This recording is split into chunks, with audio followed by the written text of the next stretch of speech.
Two positive numbers sum to 60. What could these numbers be if they create like a maximum product? I know the wording is a little confusing. Basically, what two numbers add to 60 while also creating the largest possible product?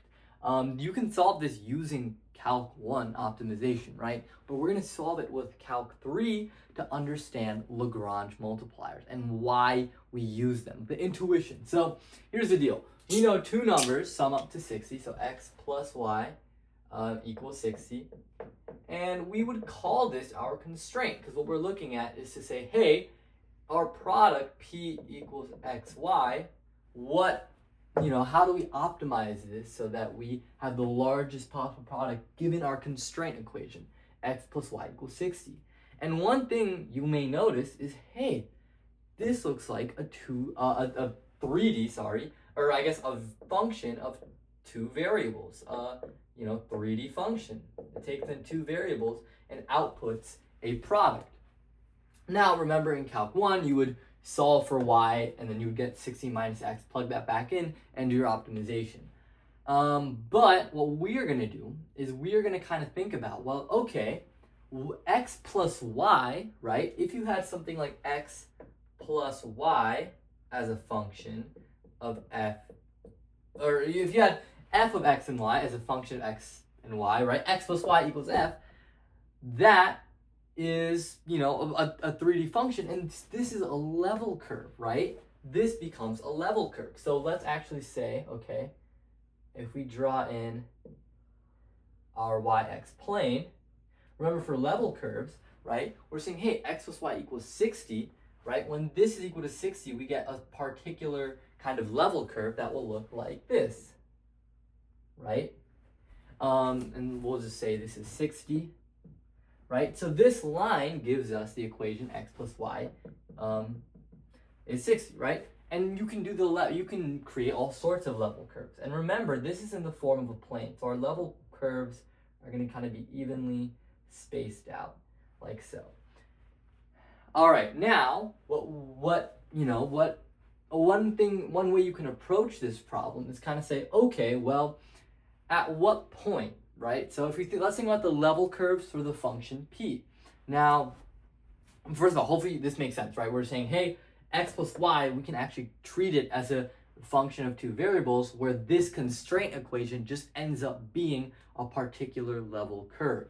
Now, for the level curves of p, right, it needs to be in the form of x plus y. So let's say if, p equals xy, then you would get y is equal to p over x, where p ends up being whatever level curve it is, right? Whatever, if p is equal to 1, right? If we're doing the level curve when p is equal to 1, it would be 1 over x.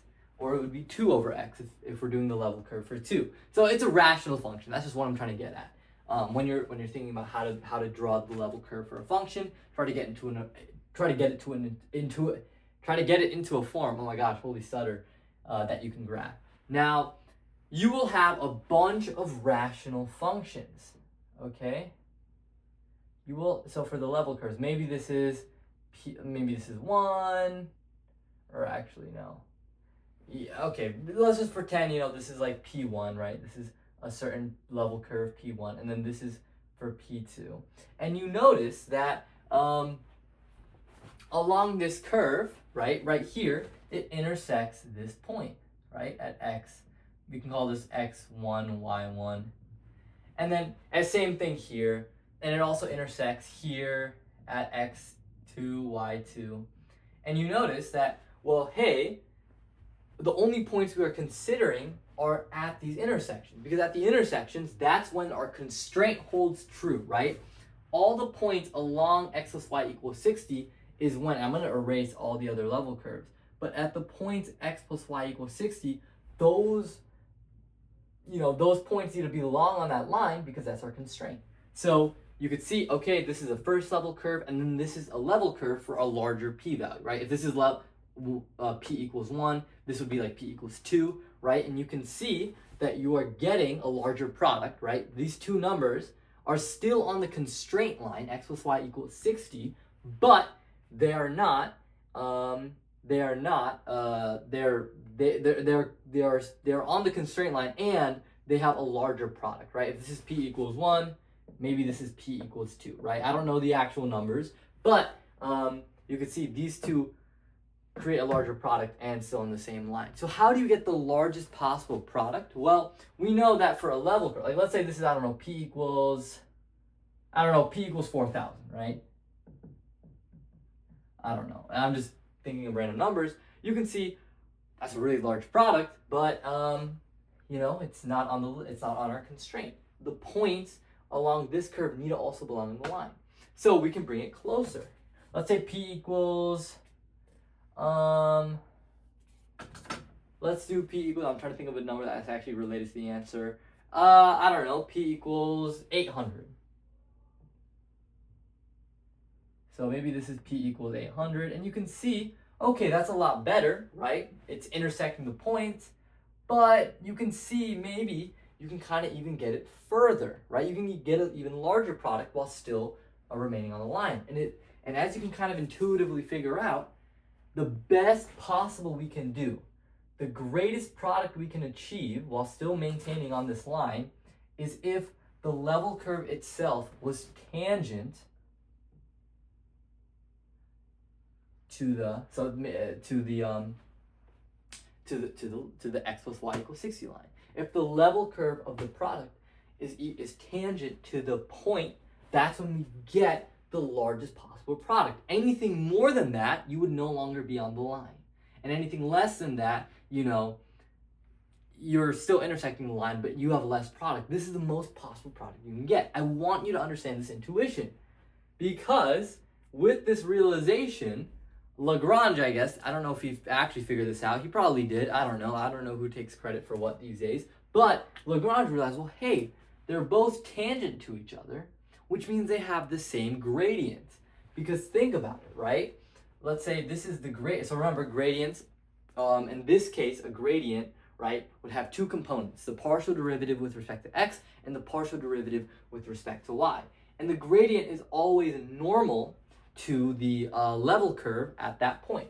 So right here, so let's say this, I'll call this partial p, or del p, sorry, I should say del p right here. And actually, I'm just going to call this function g. You'll see in a second. And just for giggles, we'll call this function f as well. So del f is normal to the level curve of f at that point, but it's also tangent, right? The curve is tangent to the x plus y equals 60. So that means the gradient of g is also going to be perpendicular, and perpendicular to the curve, obviously, but it's also going to be parallel to the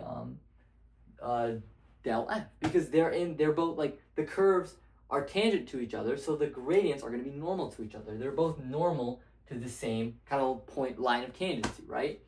So with that reasoning, what you realize is you say, hey, okay, if we have f of xy equals xy, x times y, and you have g xy equals x plus y, well, I can solve this problem, this optimization problem, by realizing that the del f, right, is perpendicular to g. Or not perpendicular, sorry. It's in the same direction. It's in the same direction as del g. So del f is really some scalar multiple of del g. And this multiple, we call it the Lagrange multiplier. So this is a really cool realization that actually helps us solve the problem.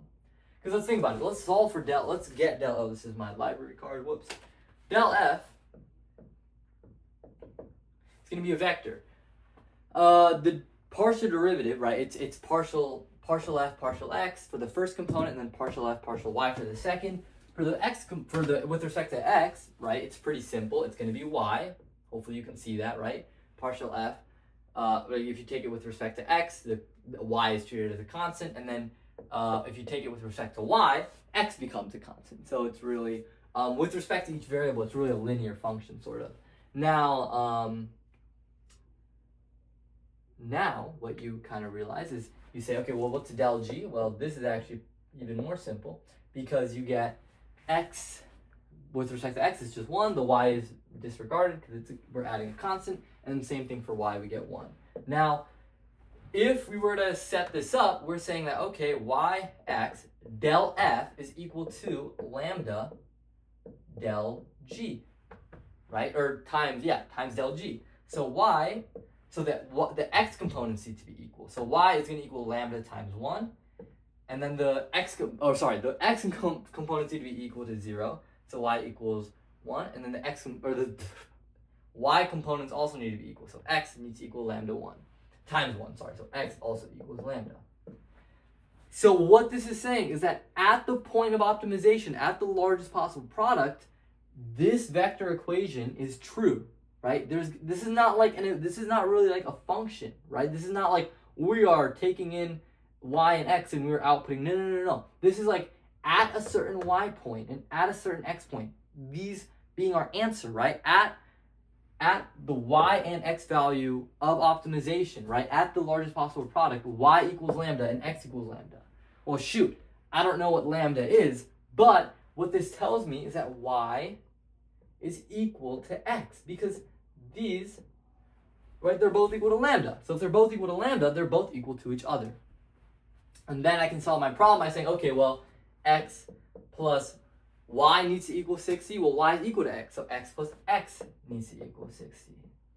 So I get 2x is equal to 60, or I get x is equal to 30, which is also going to equal y, right? Very simply, I can solve that after this kind of Lagrange multiplier method. So this is the method of Lagrange multipliers. We're going to now take this to the next level where our constraint is not going to be a curve, right? It's going to be a surface, right? Because really what we're doing is all we're doing is we're maximizing, we're maximizing del f for points along this curve. So we're going to apply this now. Well, our constraint is no longer just going to be xy points on a curve. It's going to be what points on a xyz surface that are also aligned with our function to optimize. How can we maximize or minimize it? I'm going to quickly get water because my throat is a little parched, but I'm just going to pause this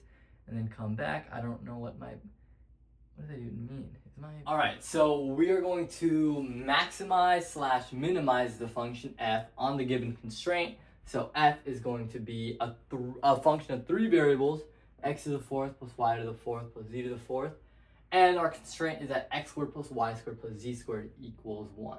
So obviously we're working with functions with 3 variables now, but it's the same, it's kind of hard to visualize, but it is kind of the same intuition. It's just now we are going to have level surfaces. So if we think about the level surfaces of this function and the level surfaces of this function, which, this is a level surface, x squared plus y squared plus z squared equals 1. That's just a sphere, right? So the level surface where f is maximized or minimized is going to be tangent to the level surface x squared plus y squared equals 1, meaning they have the same tangent plane. So we can still use Lagrange's method where the gradients are still going to be in the same direction.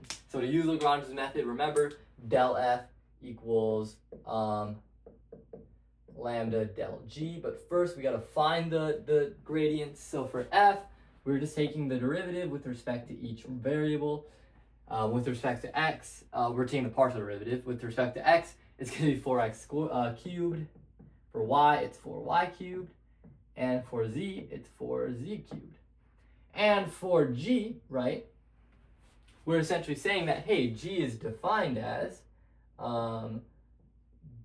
this kind of, not sphere, because this is not a surface, right? This is a function of 3 variables, so this is like a 4D function. But we're saying g is defined as this right here. So this is the level surface for when g is equal to 1.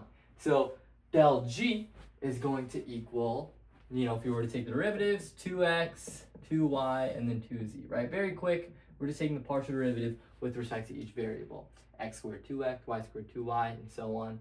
And we can set them equal to each other now. We can set these gradients equal to each other. So really, when we set them equal to each other, that just means the x component of f, or del f, is going to be lambda times the x component of g, right?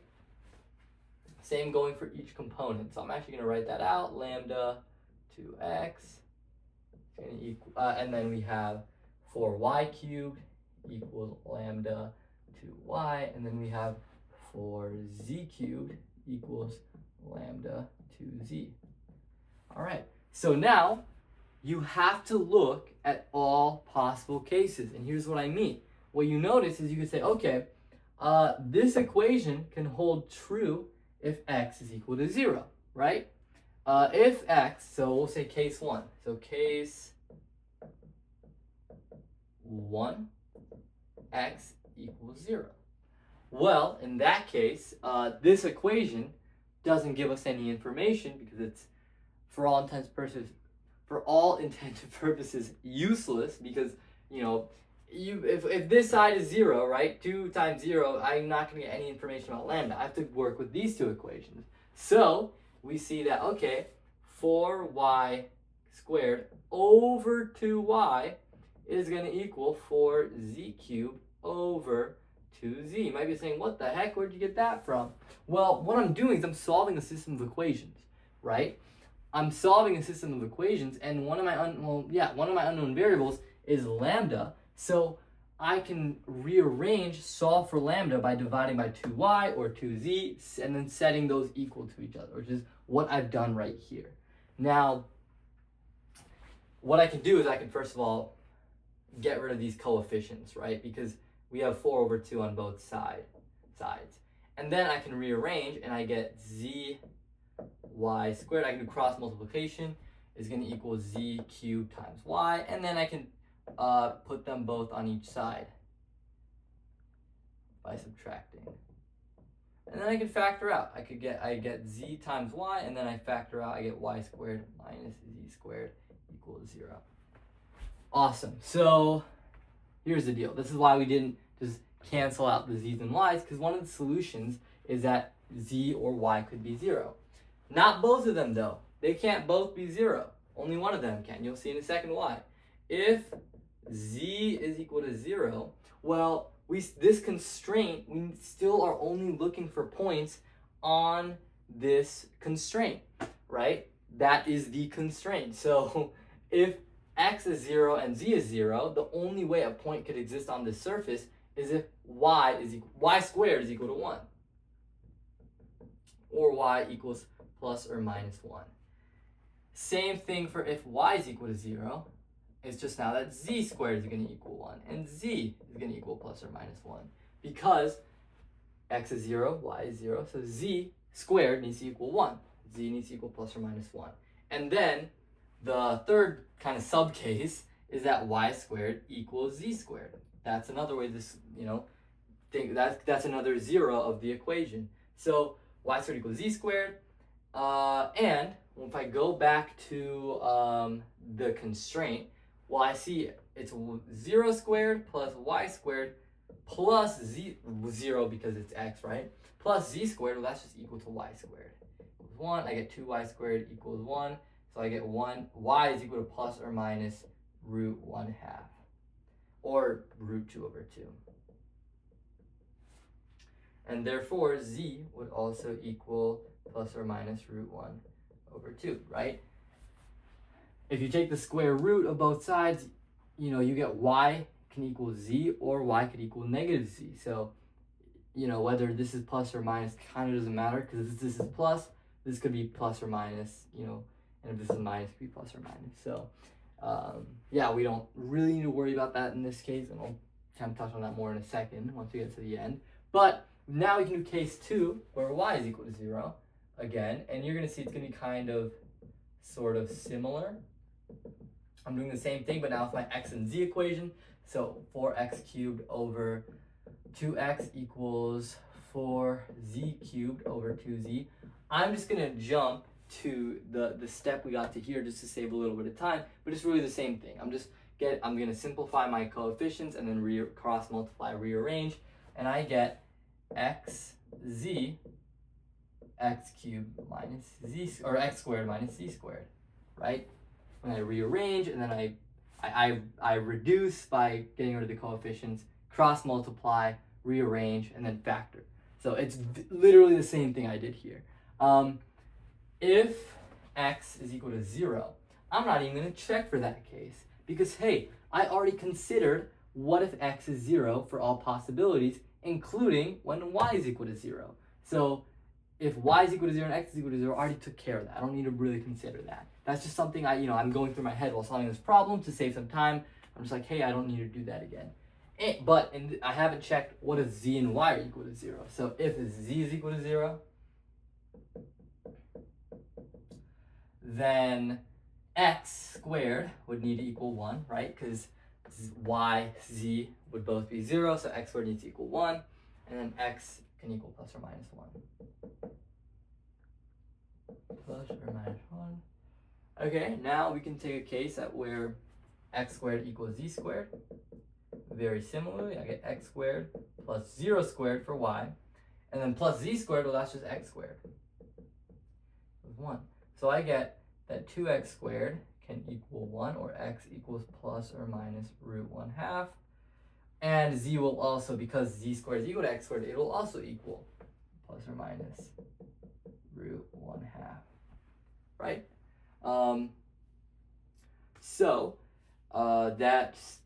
That's very similar to kind of what we had going on here.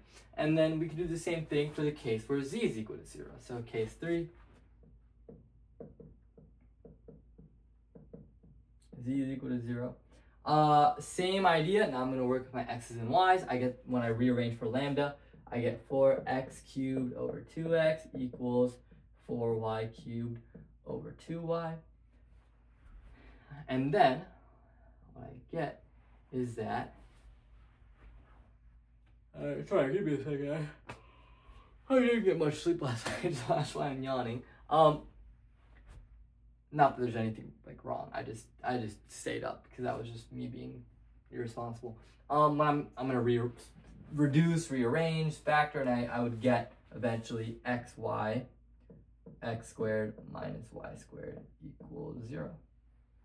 All right, so I can take a case, well, when x is 0 and z is 0, I already did that case. When y is 0 and z is 0, I did that case. So the last remaining kind of sub case is if x squared equals y squared, or x squared equals y squared, right, in order for this to equal 0. So I will get same idea. X squared plus, what's y squared? That's just x squared. Plus z squared, that's 0 because it's 0, right? We're taking that case. And then that's going to equal 1. 2x squared equals 1. So I get x equals root 1/2 plus or minus root 1/2. And then y also equals plus or minus root 1/2. Fantastic. So the last case is if none of them are 0, right? If none of them are 0, right, what I can do, I know this is kind of bad teaching because I shouldn't really confuse you. If none of them are 0, case 4, I'm going to write it here. If none are 0, because I've looked at all the cases where 2 of them are 0 or 1 of them are 0, then if none are 0, I can just get rid of each term, right? I can divide because I don't need to worry about that solution if one of them is equal to 0. And then I can also get rid of the 2, but I don't really need to because I get 2 lambda is equal to 4x squared, 2 lambda is equal to 4y squared, 2 lambda is equal to 4z squared. So I get 4x squared is equal to 2 lambda, which is equal to 4y squared, which is equal to 4z squared. They're all equal to 4 lambda.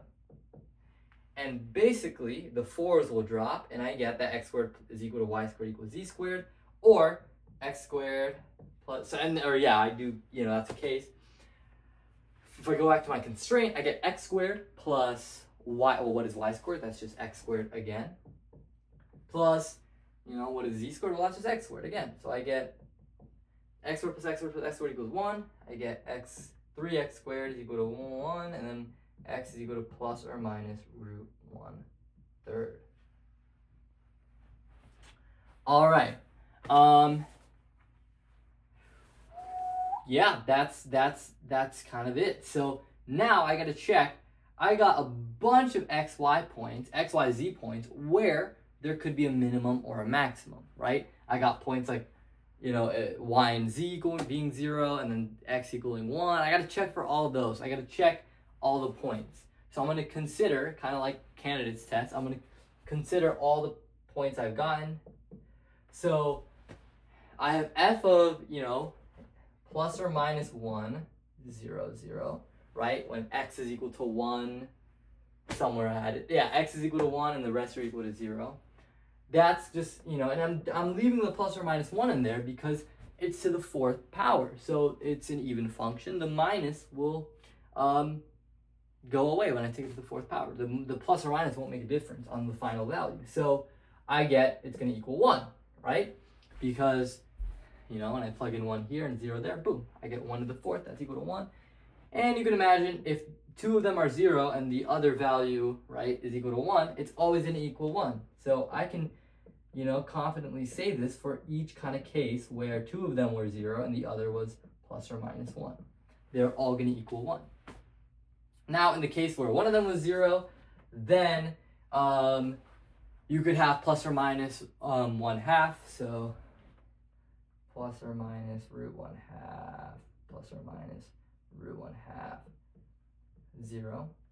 And if you think about this, I'm doing plus or minus root 1/2 to the 4th. So when I square it, right, taking it to the 4th just means squaring it 2 times. If I take root 1/2 to the 4th, or to the 2nd power, I just get 1/2, it cancels out. Square it again, I get 1/4. So 1/4 plus 1/4, I get 1/2. Plus 0 to the 4th, because that won't add anything. And you can also notice again, when because it's x to the 4th plus y to the 4th plus z to the 4th, they're all being to the 4th, and you're just adding them, then it's kind of like commutative property. Regardless of which one is 0 and which other two are root 1/2, it'll always give you the same value. So I can do this will also equal f of plus or minus root 1/2, 0 plus 1, or plus or minus root 1/2, 0 to f, minus root 1/2, or this will equal 0.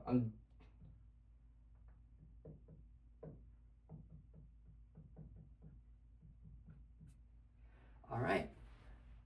Now the last case was when they were all equal, or not all equal to, but when each value is equal to plus or minus root 1/3.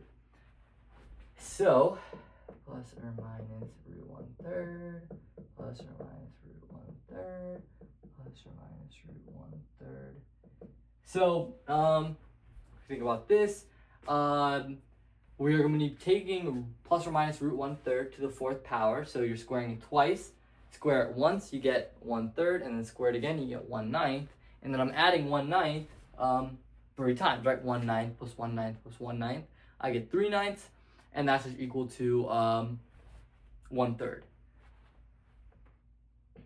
So I can see that the maximum of the function along this with this constraint is going to equal 1, and the minimum will equal 1/3. It's pretty cool realization. So what we're going to do now is we are going to take a look at when there are 2 constraints. So the intuition behind 2 constraints is that, let me kind of show it in a second, and then do I have my book on me?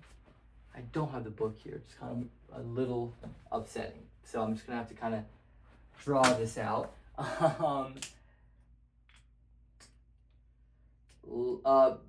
Really the idea is that for 2 constraints, you're gonna have now these 2 constraint functions, right? Remember how we had like a level surface in the last example was x squared plus y squared equals z plus z squared equals 1.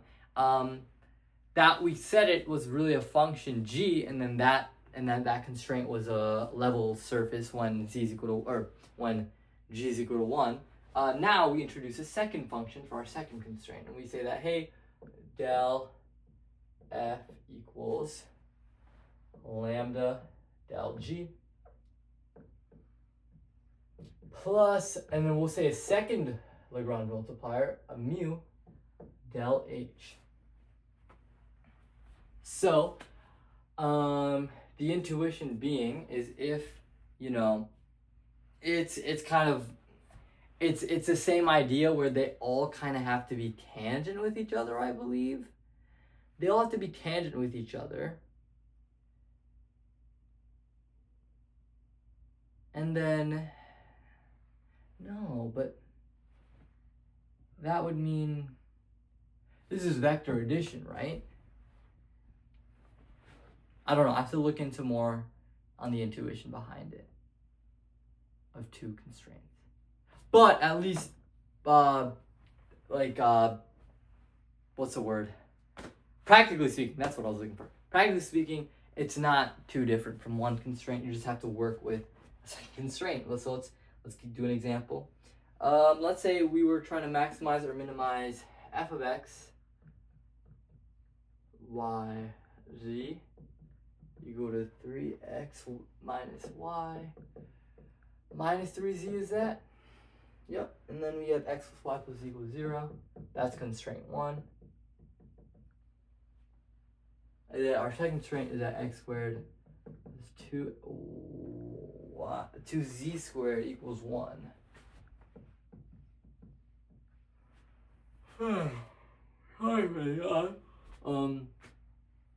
We're gonna now, we're gonna do this now. So for del f, if I were to take del f, I'm taking the partial derivative with respect to each variable. With respect to x, it's just 3. It's a constant in front.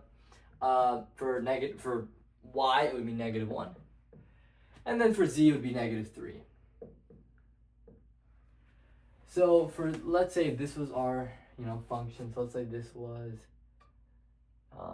g, right?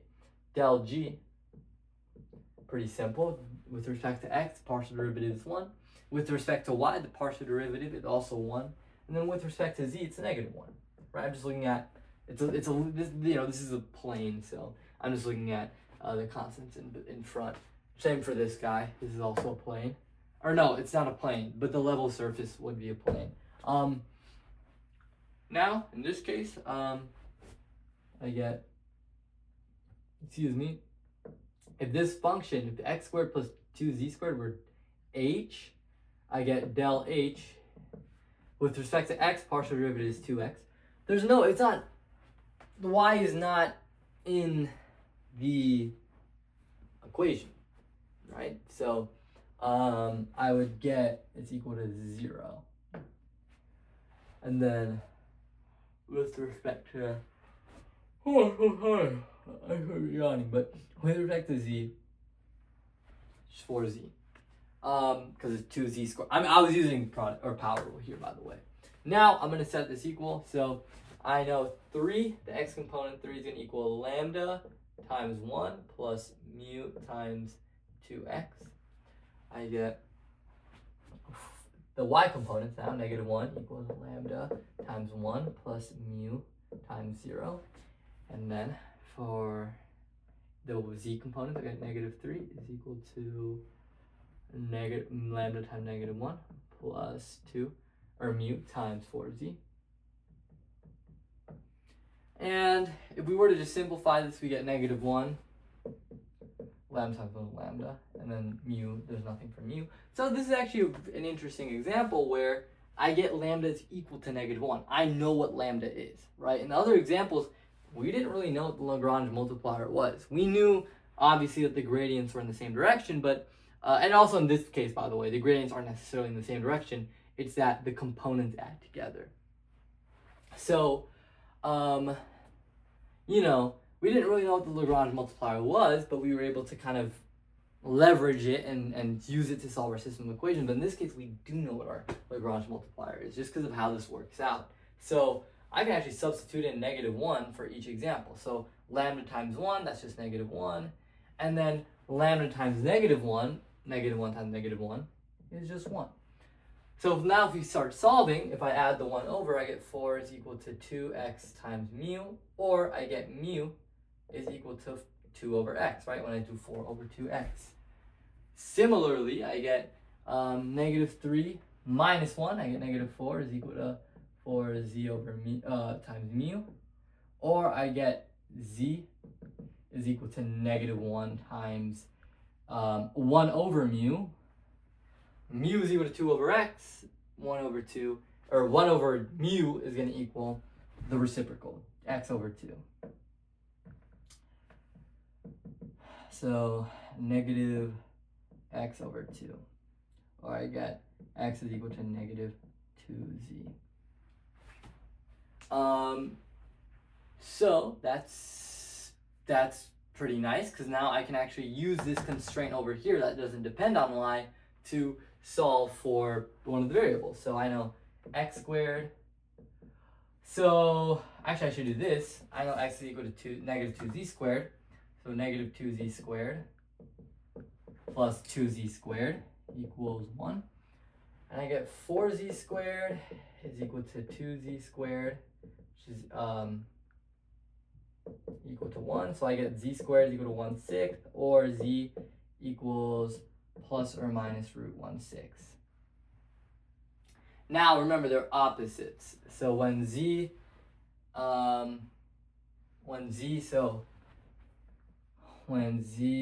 equals root 1/6, x is going to equal the negative of that. So x is going to equal negative 2 times root 1/6. And then,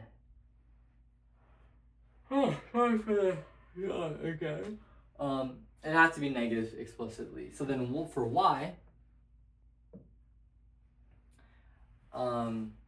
you can kind of solve this in your head. You have negative 2 root 6 minus 2 root 1/6, right? That's going to be negative 3 root 6 plus y needs to equal 0. So I have to add 3 root 6 to make the whole equation 0. So I get y is going to equal 3 root 1/6. And similarly, when z is equal to negative root 1/6, right? In the case where it's negative, then x is going to equal positive 2 root 6, 2 times root 1/6. And then in that case, it's very similarly, x is equal to 2 times root 1/6 minus negative root 1/6. That's just adding root 1/6. So I get 3 times root 1/6. Or 3 times root 1/6. There we go. Okay. Brain's kind of failing on me here. But then y would have to be negative 3 times root over 6. Oh my god, why do I keep saying that? It's kind of annoying. Why did my brain do this? Negative 3 times root 1/6. So, just to save time, I don't want to make this video too long. You can go ahead and actually check, right, for each case, and whichever is the biggest and whichever is the smallest is the minimum or maximum. And yeah, that's been Lagrange multipliers. Hopefully this has been helpful, even though I've been making a plethora of mistakes in this video. All right, thank you for watching.